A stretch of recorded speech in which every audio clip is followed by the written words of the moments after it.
ഇന്ന് കുറച്ച് ചെടിനടിയിൽ വിശേഷങ്ങളായാലോ. മരുന്ന് വാങ്ങാൻ മെഡിക്കൽ സ്റ്റോറിൽ പോയാൽ ഞാൻ അൺഎക്സ്പെക്റ്റഡ് ആയിട്ടാണ് ഒരു നഴ്സറി കാണുന്നത്. പിന്നെ ചെടികൾ വാങ്ങാതെ നമുക്ക് വീട്ടിലോട്ടൊരു മടക്ക യാത്ര ഇല്ലല്ലോ. ഇങ്ങനൊരു നഴ്സറി അവിടെ ഉള്ളതായിട്ട് എനിക്ക് നേരത്തെ അറിഞ്ഞുകൂടായിരുന്നേ. ഞാൻ ഒരുപാട് വട്ടം അവിടെ പോയിട്ടുണ്ട്. ചിലപ്പോൾ ശ്രദ്ധിക്കാത്തത് കൊണ്ടായിരിക്കും.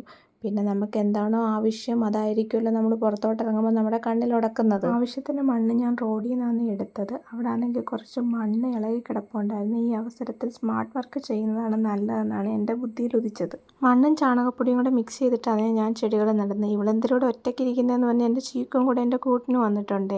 ചെടികൾ മാത്രം വാങ്ങിയാൽ ഇൻ്റർലോക്ക് ഇട്ട തറയിൽ ഞാൻ എങ്ങനെ ചെടികൾ നടാൻ? അതുകൊണ്ട് 10 പോട്ടും കൂടെ വാങ്ങിച്ചിട്ടുണ്ടായിരുന്നേ. 3 ചെടികൾ മാത്രമേ ഞാൻ നഴ്സറിയിൽ നിന്ന് വാങ്ങിച്ചിട്ടുള്ളൂ. എന്തായാലും ഈ 10 പോട്ടിലും ചെടികൾ നട്ടില്ല ഇന്ന് എനിക്കൊരു സമാധാനം കാണത്തില്ല.